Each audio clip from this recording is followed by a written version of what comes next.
fire. Shadows glide, we climb higher. Leather tight, eyes ahead. Feel the road, nothing said. In those streets, heart beat slow. Twist the throttle, watch it go.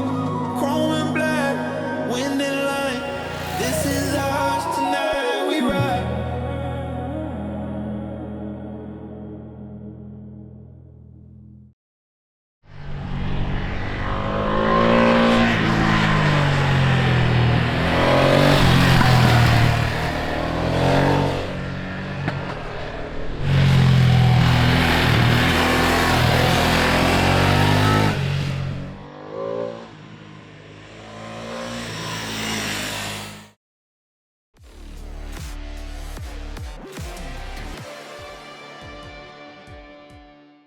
Welcome to 1000 PS, welcome to Southern Spain, welcome to the international launch of the new Monster for 2026. And in the magical world of YouTube and TV, it looks like the conditions are absolutely perfect, and it looks like my private jet is about to land at any moment. But in actual reality, we've been riding in biblical rain, freezing conditions, and I am not a happy bunny. So when it comes to the piece to camera, the weather conditions are absolutely perfect, but personally I would rather do the piece to camera in the pouring rain, in the freezing cold, wearing nothing but my shorts, and be riding out in sunny conditions. But that's not the way it's been. So it's not going to be a full, exclusive, in-depth test of the new Monster. I can't pretend that I've touched the pegs down or pushed the handling limits, because the conditions have been pretty horrid. But that has given us the opportunity to try the electronics, the rider modes, and get a feeling for the chassis. So for 2026, it's a new Monster. So it's got the new V2 engine. So that's the engine that we've seen in the Multistrada, the Street Fighter, and the Panigale V2. And luckily enough, I've ridden all of those three bikes. But in this bike, it's 111 horsepower. In the Multistrada, it's 115, and in the Panigale and the Street Fighter, it's 120. So Ducati could have given it more power, but they've not. It's near enough on par with the power that it was on the previous bike that was the Stretta. But now we've no longer got Desmo valves, so we've got normal spring operated valves, which might send some Ducati Monster fans crying into their pillow, but it's the way it's going, and it reduces the service intervals, and it makes it a little bit easier and more cost effective. In terms of what we've actually got, let me refer to my notepad. We've got 111 horsepower at 9,000 RPM, 91 Newton meters at 7,250 RPM. So it's a little bit down on torque compared to the previous bike. But it is significantly lighter than the previous bike. And if I remember rightly, Ducati quote a dry wet weight of 175 kilograms. Now, if you don't know what dry wet weight is, we'll have to do that in the comments below, because that to me sounds a little bit like being drunk without drinking.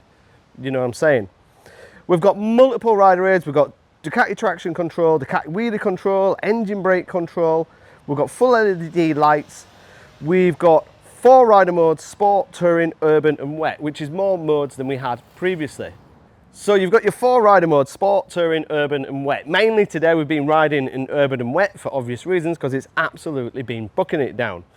When you're in urban and wet, that restricts the power to 95 horsepower, and it ramps up all those rider aids, and it does that automatically. Press the mode, close the throttle, changes everything automatically. It's pretty straightforward and it's pretty easy. When you flick into sport and touring, that's full power, but it's got different engine that's full power, but with different engine characteristics and different torque curves. Sport is quite aggressive, but not overly aggressive. And if you want to change any of that, you can do at a standstill. So before I set off today, I was feeling a little bit brave. I went into sports mode, I switched off the traction control, which switches off the wheelie control, and I was hoping for some endless wheelies and loads of fun. But Mother Nature threw a spanner into works at that one. Will it wheelie? Probably. The Street Fighter does, and the Panigale does, and the Multistrada does, and they've all got the same engine, there or thereabouts. And this is lighter, so we shouldn't be a million miles off. In the tricky conditions, it really showed and highlighted how easy it is to ride and how manageable. We've got a really low seat height of just 810 millimeters. It's very narrow, it's very light, it's very forgiving, and it's very easy. If you remember V-twins of Ducati of old, especially the first fuel injections, they were a little bit sharp and a little bit mechanical, I think is the best way to describe it.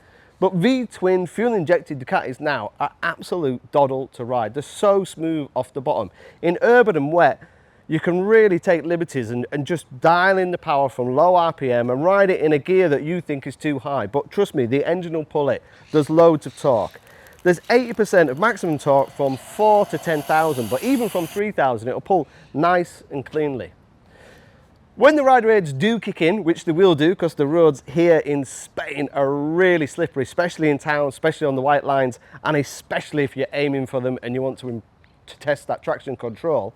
When it kicks in, it's nice and soft, and when it reintroduces the power, it does it relatively briskly, more like a race bike. Some bikes, when they reintroduce the traction control, kind of, you hit the power, you get the traction, and then you kind of wait 3 seconds, and then the power comes back in. This is very sophisticated for this type of bike. Other bikes in this era, other types in this kind of category don't have that level of rider aids and sophistication. As you'd expect, we've got an IMU, that's a no-brainer. We've got cornering ABS, that's a no-brainer. Cornering traction control. But we've obviously got that engine brake strategy as well, which means you've got more or less. Oh, that's my chauffeur with the bed. Anyway, what we were saying. Rider modes. That's what we were saying before my golf cart turned up. Really sophisticated, really easy to use, very intuitive, and you can personalize them to however you want them. So if you wanted, you could have low power, 95 horsepower in wet mode and no traction for some reason. Engine brake strategies, they're really good, really useful. You can definitely feel the differences. You've got more engine brake or less engine brake. Personally, in the wet, I like more engine brake because then I'm not relying on the brakes as much. I'm relying on the engine braking. And when I want to go a little bit fast in sports mode, I want less engine braking so I can roll into the corner a bit like a two-stroke of old. And that's what this enables us to do. In terms of chassis, it's a little bit different, and same with the braking performance. The brakes feel nice and progressive. Everything seems to work from a chassis perspective. The tyres, the Pirelli, these are the Russell 4s. They worked really well trying to find grip, and it feels like there's quite a lot of mechanical grip. But we can't say what it was like diving to an apex, and I can't say what it was like when I was really making it scream, because we just didn't have the opportunity.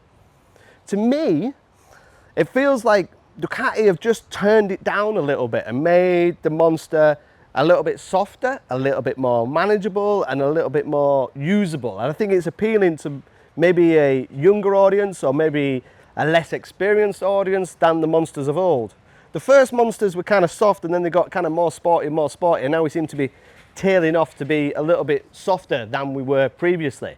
I think that's because the Street Fighter uses the same V2 engine with 120 horsepower, a more aggressive suspension and wheelbase and rake and trail. It's much more of an aggressive V2. And I think if Ducati made this with 120 horsepower and made it quite sporty, then it'd be too close to the Street Fighter, and you need that kind of divide, you need that split. So to me, it feels a little bit softer, a little bit plusher. I think the spring rates are a little bit less than they were before, and it just feels more manageable and easier to ride, which I think will appeal to lesser experienced riders. Conditions today have been really, really poor, to be fair. It's been like Highlands of Scotland in December rather than Malaga in summer. But if the chassis and the bike works well in the wet, then it should work well in the dry. And I've not really ridden a Ducati Monster or a Ducati in recent memory that's not handled. So fingers crossed, this should work in the dry. But at 1000 PS, what we need to do is get it in the dry, even maybe get it on track, just have some fun. Everything is there, the ingredients are there, the Showa big piston forks, the Brembo brakes, the good tires, the wheelbase, all the kind of dimensions and weight hints towards a bike that should handle. So it should be great in the dry because it has worked well in the wet. As usual with Ducati, we're looking at just under £12,000 in the UK for the standard Monster. Then the Monster Plus is a few £100s more. As always, Ducati are a few £1,000s more than the competition, or another 10–15%. And there's one argument that says, well, they are winning everything in MotoGP, they are winning everything in World Superbikes. It's got Ducati on the side, and when I was a kid, the poster that I had on my wall had a Ducati on the side. It's aspirational, it's something that you want to ride, and Ducati Monsters have got this kind of core culture, so you can kind of go, well, I can see where the money's going. It's a quality bike with quality products, and it's got that quality brand that everybody aspires to own.